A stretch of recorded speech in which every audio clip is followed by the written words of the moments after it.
Hello everyone, good morning।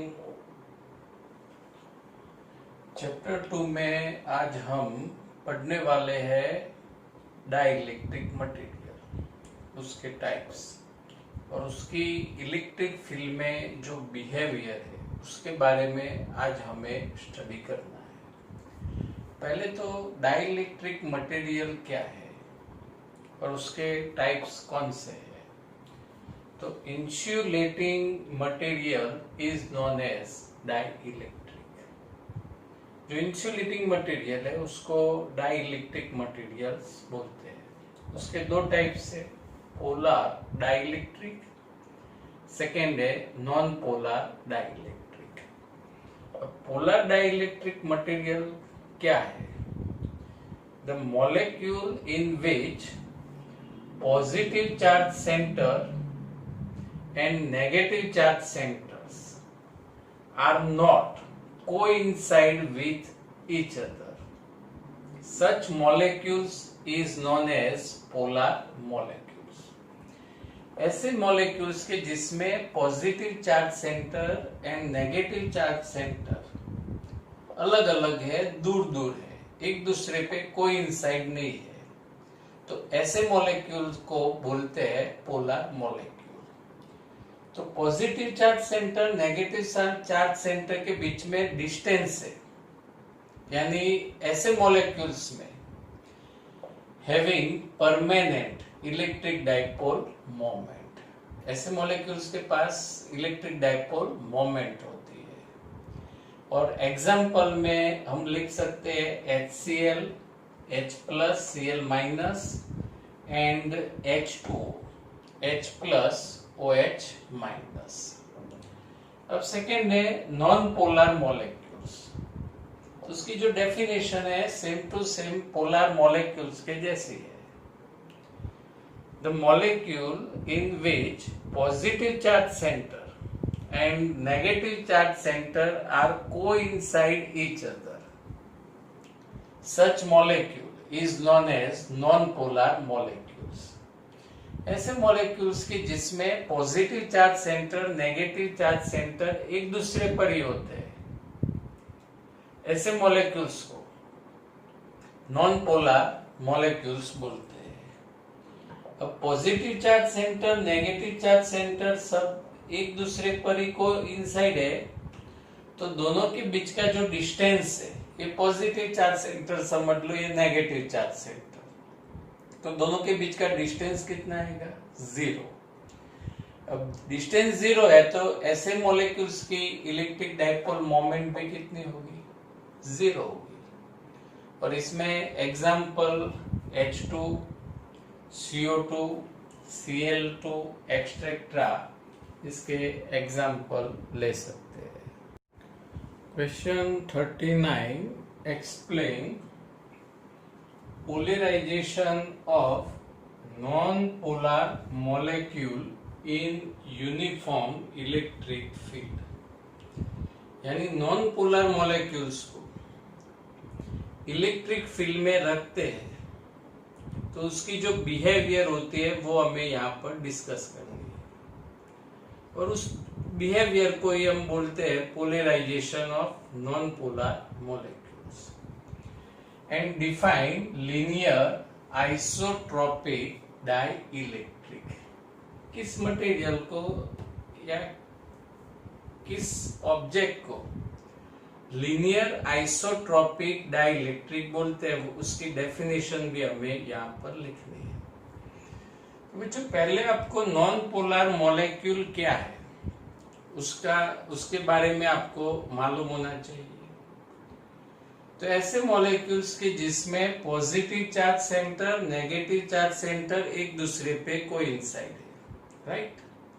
अभी यहाँ पर कोई इलेक्ट्रिक फील्ड एस्टेब्लिश नहीं किया है, ये नॉन पोलर मॉलिक्यूल्स मटेरियल जैसे H2 है, CO2 है, Cl2, ऐसा मटेरियल हम कंसीडर करते हैं। अब इस मटेरियल को जैसे ही इलेक्ट्रिक फील्ड में रखते हैं, यूनिफॉर्म इलेक्ट्रिक फील्ड में रखते हैं, और इलेक्ट्रिक फील्ड की डायरेक्शन हम सबको मालूम होती है फ्रॉम पॉजिटिव टू नेगेटिव। तो बच्चों यहाँ पर जो नेगेटिव चार्ज सेंटर है, it is attract towards the positive, and positive charge centre is attract towards the negative. यानी दोनों जो चार्ज सेंटर्स है, दोनों चार्ज सेंटर पर ऑपोजिट डायरेक्शन में इलेक्ट्रिक फील्ड की वजह से फोर्स लगता है। तो यहाँ पर फर्स्ट पॉइंट आप लिख सकते हो कि in an external field the positive and negative charges of non polar molecules are displaced in opposite direction. क्योंकि इलेक्ट्रिक फील्ड की वजह से दोनों पर ऑपोजिट डायरेक्शन में फोर्स लगता है, यानी दोनों सेंटर अब अलग हो गए, दोनों के बीच में कुछ डिस्टेंस भी आ गया। अब बच्चों ये मत समझना कि ये डिस्टेंस है दोनों चार्जेस के बीच का बढ़ता ही जाएगा, क्योंकि ऑपोजिट डायरेक्शन में फोर्स लगता है तो negative going towards the positive and this positive charge centre going towards the negative, ऐसा नहीं है। यहाँ पर इनिशियली दोनों सेंटर्स अलग हो गए, यानी वो एक्सटर्नल फोर्स हुआ, फील्ड का फोर्स हुआ, लेकिन ये पॉजिटिव नेगेटिव के बीच में भी इलेक्ट्रिक फोर्स लगेगा, उसको हम बोलेंगे रिस्टोरिंग फोर्स। तो यहाँ पर ये जो मॉलिक्यूल्स है उस पर दो टाइप्स के फोर्स एक्ट हुए, एक बाहर का जो इलेक्ट्रिक फील्ड है उसकी वजह से, और दूसरा रिस्टोरिंग फोर्स जो पॉजिटिव नेगेटिव मॉलिक्यूल्स के अंदर है उसकी वजह से। अब यहाँ पर एक सिचुएशन बच्चों ऐसे आएगी कि दोनों फोर्स इक्वल हो गए, तब ये जो दोनों का शिफ्टिंग है वो स्टॉप हो जाएगा, पॉजिटिव नेगेटिव का। तो सेकेंड पॉइंट में आप लिख सकते हैं कि the displacement stops when the external force on the constituent charges of the molecules is balanced by the restoring force। External force यानी इलेक्ट्रिक फील्ड की वजह से जो फोर्स लगेगा वो, एंड रिस्टोरिंग फोर्स यानी मॉलिक्यूल्स के अंदर जो पॉजिटिव नेगेटिव है उसके बीच में जो अट्रैक्टिव फोर्स लगेगा वो रिस्टोरिंग फोर्स। दोनों इक्वल हो गए तब ये चार्जेस का जो डिस्प्लेसमेंट है वो स्टॉप हो जाएगा। पॉजिटिव चार्ज अलग, नेगेटिव चार्ज अलग, यानी यहाँ पर क्या इंड्यूस होगा, इलेक्ट्रिक डाइपोल मोमेंट। तो the non polar molecules thus develops an induced dipole moment is in the direction of electric field। Moment की डायरेक्शन बच्चों फ्रॉम नेगेटिव टू पॉजिटिव। तो ये हर एक डाइपोल की जो मोमेंट की डायरेक्शन है फ्रॉम नेगेटिव टू पॉजिटिव, और ये मोमेंट की डायरेक्शन जो इलेक्ट्रिक फील्ड की डायरेक्शन में, and this phenomenon is known as polarisation of non polar molecules.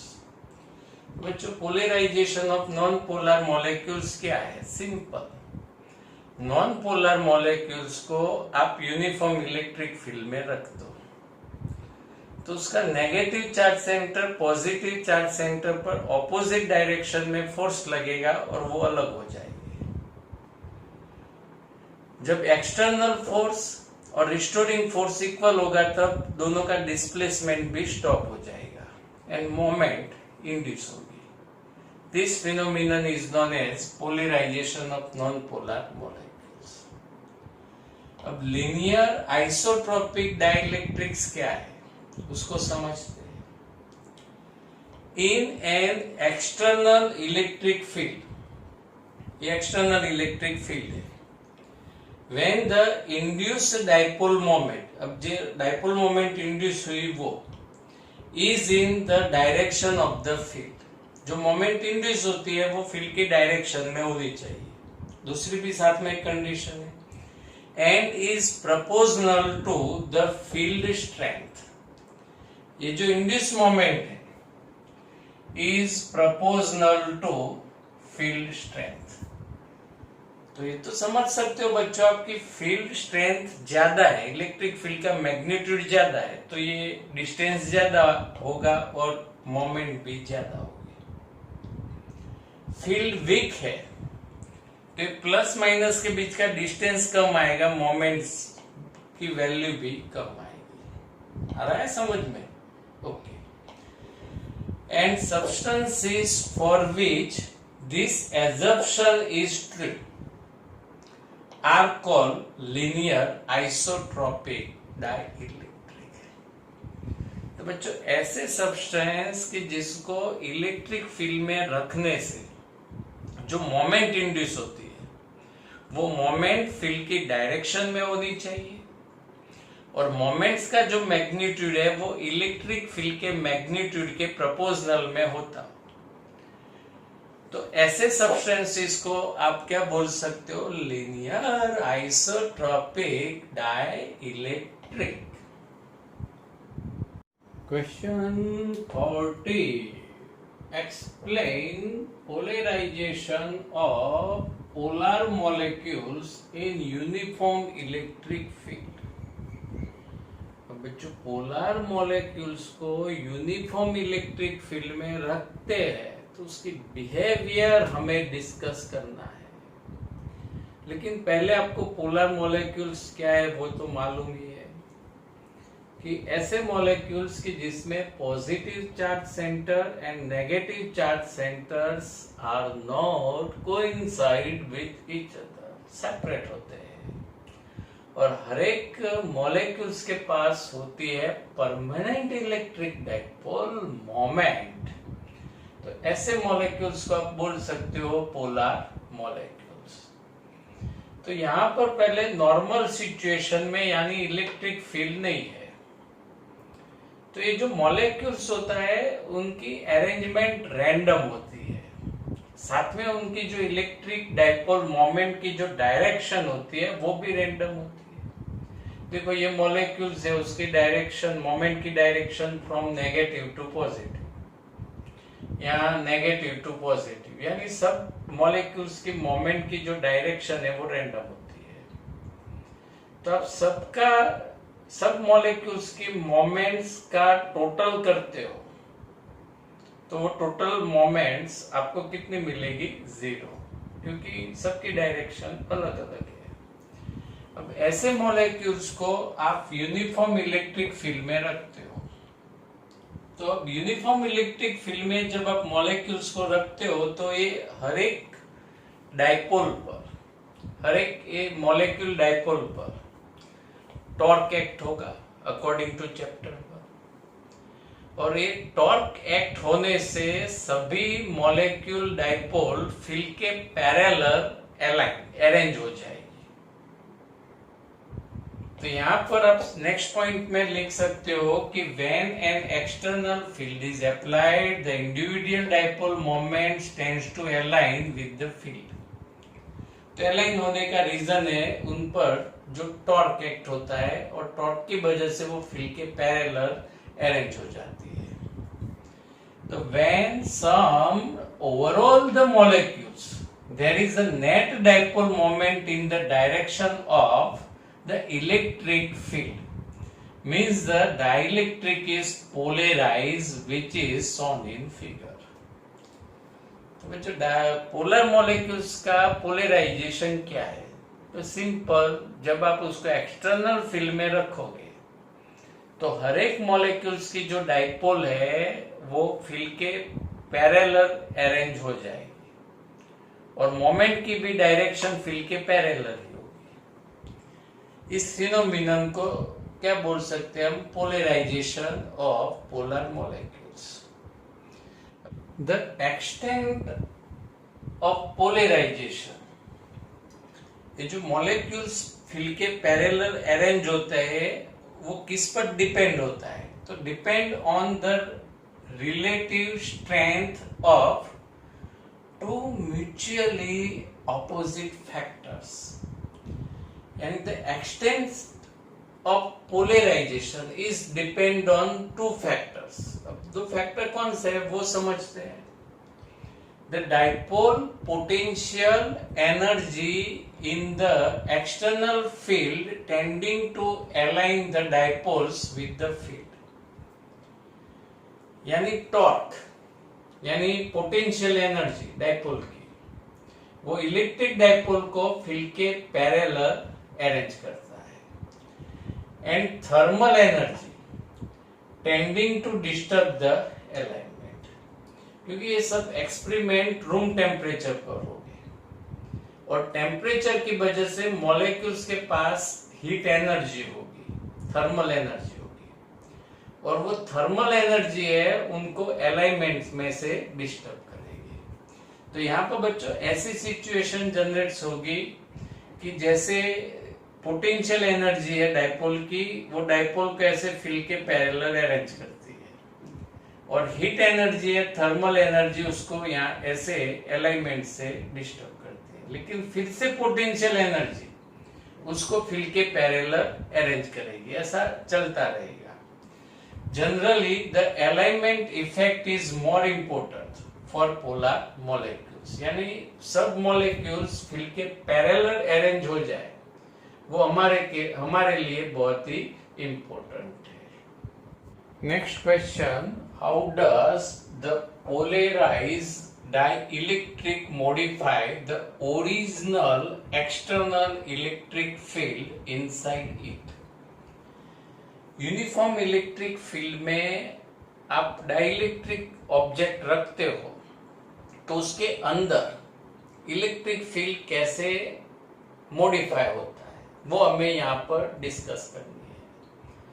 तो बच्चों यहाँ फर्स्ट पॉइंट में हम लिखेंगे कि पोलर मॉलिक्यूल्स है कि नॉन पोलर मॉलिक्यूल्स, उसको यूनिफॉर्म इलेक्ट्रिक फील्ड में रखते हैं तो हमें नेट इलेक्ट्रिक डाइपोल मोमेंट मिलती है।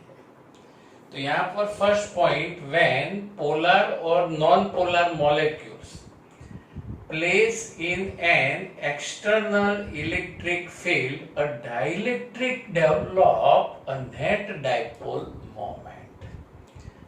अब बच्चों जो स्टडी करना है उसके लिए हम एक नई फिजिकल क्वांटिटी यहाँ पर डिफाइन करते हैं जिसको हम बोलेंगे polarisation. It is denoted by P.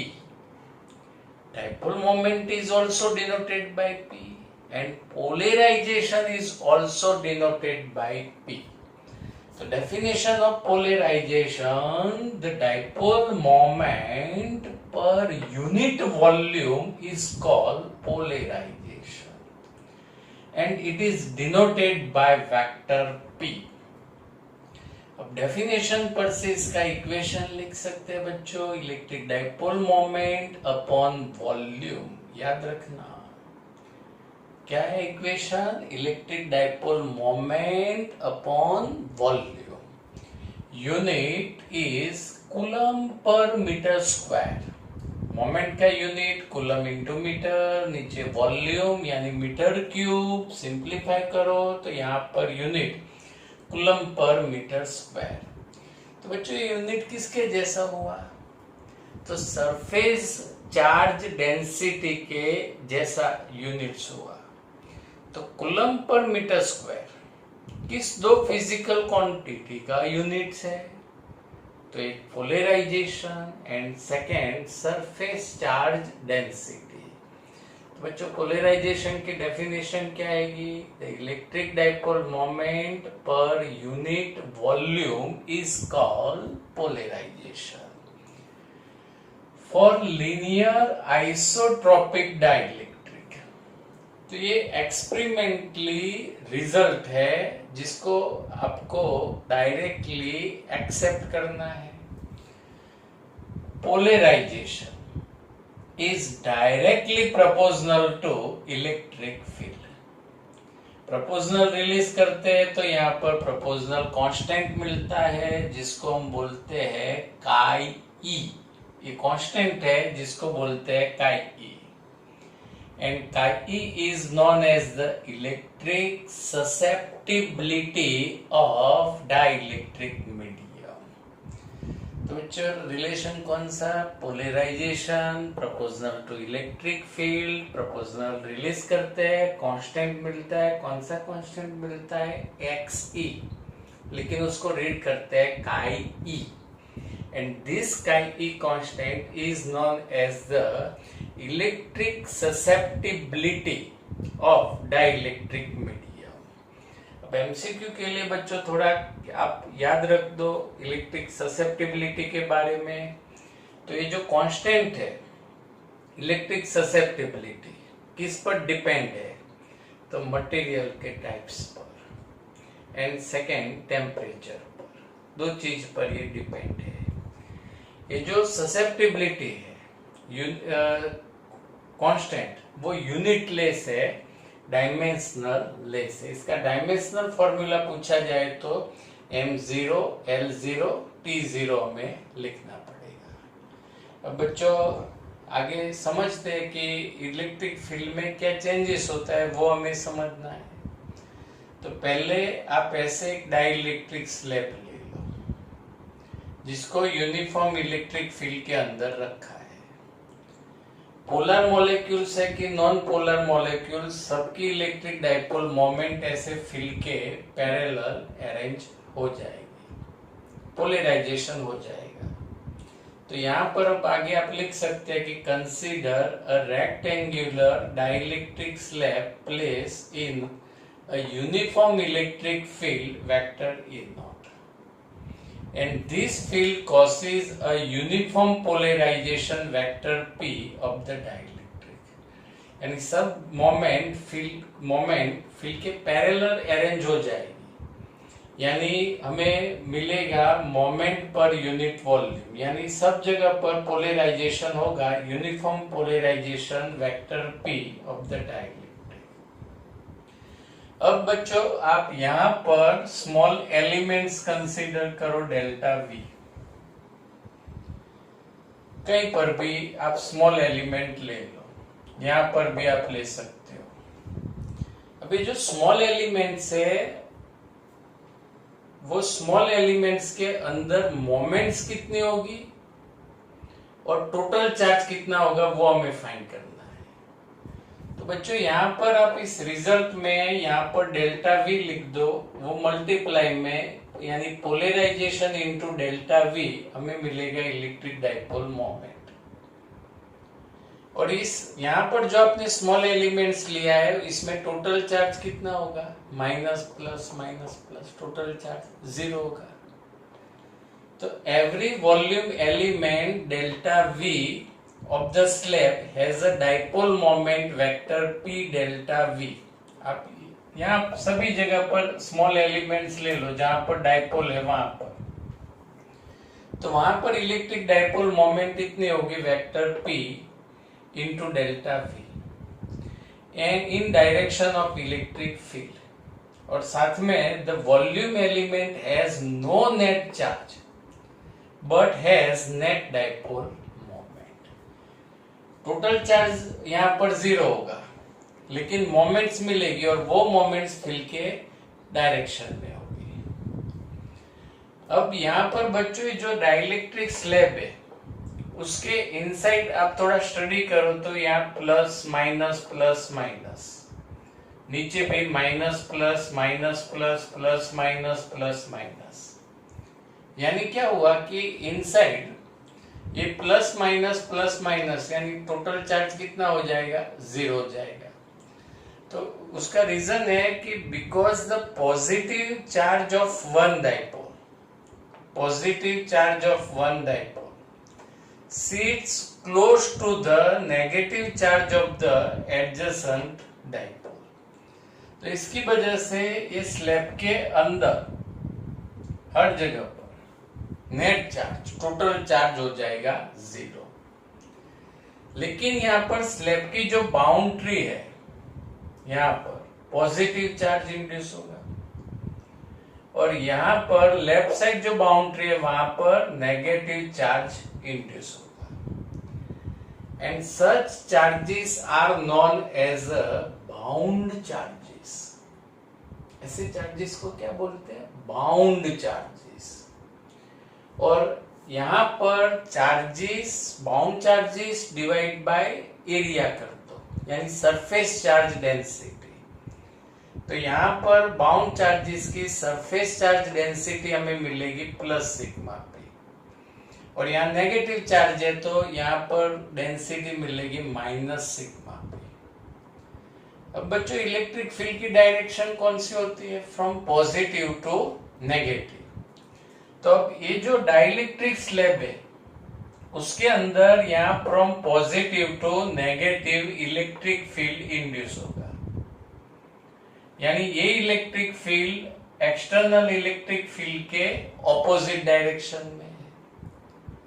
यानी डाइलेक्ट्रिक स्लैब के अंदर इलेक्ट्रिक फील्ड रिड्यूस होगा, क्योंकि एक्सटर्नल इलेक्ट्रिक फील्ड की डायरेक्शन और ऑब्जेक्ट का जो पोलराइजेशन होता है, जो चार्ज इंड्यूस होता है, उसका इलेक्ट्रिक फील्ड दोनों ऑपोजिट डायरेक्शन में है। इसीलिए ऑब्जेक्ट के अंदर इलेक्ट्रिक फील्ड डिक्रीज यानी रिड्यूस होता है।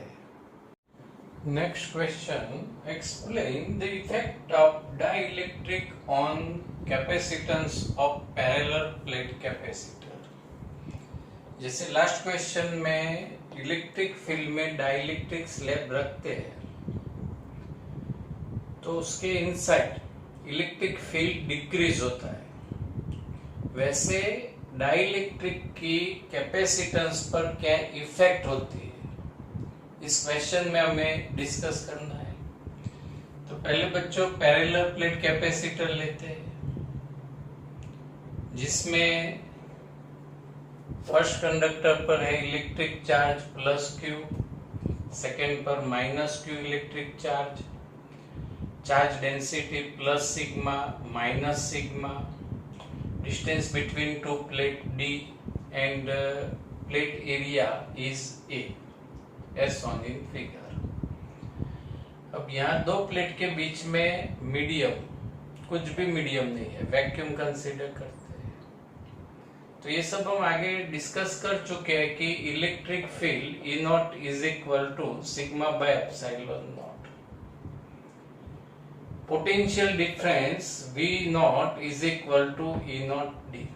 हम आगे लिखते थे V is equal to E D, यहाँ पर वैक्यूम है इसीलिए सफिक्स नॉट आएगा। And capacitance C naught is equal to Q by V naught. Q के प्लेस पर sigma A electric charge is equal to surface charge density into area, and place of V naught we put E naught D। अभी जो electric field है E naught is equal to sigma by epsilon naught, उसमें epsilon naught को आप subject बना दो तो term बनता है सिग्मा बाय E0। तो सिग्मा बाय E0 है, उसके प्लेस पर हम लिख सकते हैं एप्सिलॉन नॉट, कैपेसिटेंस का फॉर्मूला। यानी पैरेलल प्लेट कैपेसिटर में दो प्लेट के बीच में वैक्यूम है, तो ऐसी सिचुएशन में electric field E naught is equal to sigma by E naught, potential difference between two plates V naught is equal to E naught D, and capacitance is equal to E naught A by epsilon D। ये result तो आगे भी derive किया था, यहाँ फिर से हमने डिराइव किया। अब बच्चों यहाँ पर दो प्लेट के बीच में आपको डाइलेक्ट्रिक स्लैब मीडियम रख देना है। तो डाइलेक्ट्रिक स्लैब रख देते हो तो यहाँ तो पहले यूनिफॉर्म इलेक्ट्रिक फील्ड ही होगा। तो डाइलेक्ट्रिक स्लैब आपने कहाँ रखा है? यूनिफॉर्म इलेक्ट्रिक फील्ड में, तो इसका पोलराइजेशन होगा, और पोलराइजेशन की वजह से यहाँ पर पॉजिटिव चार्ज इंड्यूस होगा, यानी जहां पर नेगेटिव प्लेट है उसके पैरेलल पॉजिटिव चार्ज इंड्यूस होगा, और जहां पर पॉजिटिव प्लेट है वहां पर नेगेटिव चार्ज इंड्यूस होगा। और यहाँ पर जो बाउंड चार्जेस है उसकी surface charge density plus sigma P, और यहाँ पर आएगी माइनस सिग्मा पी, और उसका जो इलेक्ट्रिक फील्ड है वो कैपेसिटर की प्लेट के इलेक्ट्रिक फील्ड के ऑपोजिट डायरेक्शन में होगा। तो मीडियम रखने के बाद electric field between two plates E is equal to E naught minus EP। Minus क्यों आया समझ गए आप? क्योंकि दोनों फील्ड की डायरेक्शन ऑपोजिट है। अब E नॉट के प्लेस पर हम लिख सकते हैं सिग्मा बाय एप्सिलॉन नॉट, और EP इज इक्वल टू लिख सकते हैं sigma P by epsilon naught. नीचे टर्म सेम आएगा तो हम लिख सकते हैं sigma minus sigma P upon epsilon naught. अब potential difference between two plates V is equal to ED. E is equal to sigma minus sigma P upon epsilon naught into D, result number 2. अब बच्चों यहाँ पर एक empirical relation है जो आपको accept करना है, समझ सकते हैं. For linear dielectric sigma P proportional to sigma, यानी यहां पर जो चार्ज इंड्यूस होगा बॉन्ड चार्जेस और उसकी जो सरफेस चार्ज डेंसिटी है वो कैपेसिटर के प्लेट पर जो इलेक्ट्रिक चार्ज है उसकी जो सरफेस चार्ज डेंसिटी है उसके प्रोपोर्शनल में.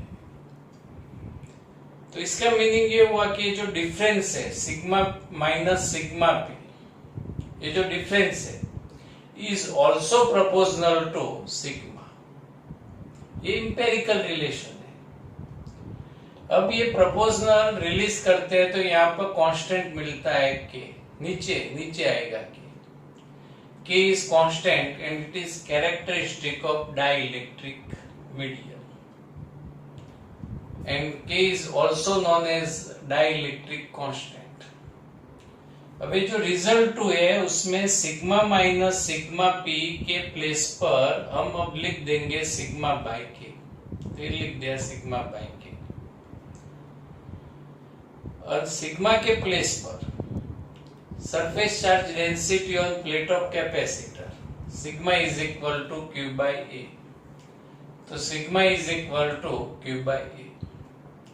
अब कैपेसिटेंस का फॉर्मूला है C is equal to Q by V. उसके हिसाब से टर्म अरेंज करते हैं. तो यहाँ Q अपॉन V, तो यहाँ टर्म हो जाएगा K epsilon 0A upon D.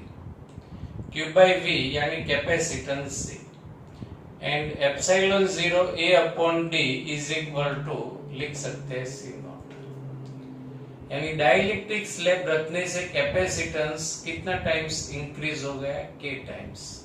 K is the dielectric constant. तो बच्चों लास्ट जो सब क्वेश्चन थे उसमें डाइलेक्ट्रिक का हम स्टडी कर रहे थे, तो उसका रीजन ही यही है कि कैपेसिटर की दो प्लेट के बीच में डाइलेक्ट्रिक मटेरियल रखने से उसका जो कैपेसिटेंस है वो इंक्रीज हो जाता है. इसीलिए तो हम डाइलेक्ट्रिक मटेरियल का अभी तक स्टडी किया.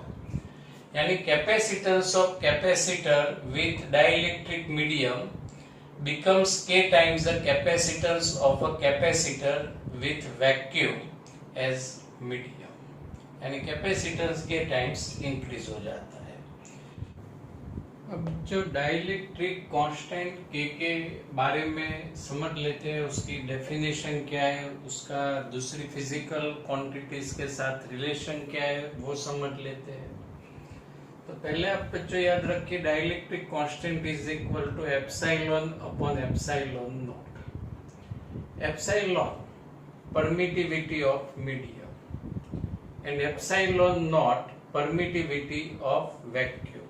तो यहाँ पर उसकी डेफिनेशन हो गई the ratio of permittivity of medium to the permittivity of vacuum is known as dielectric constant.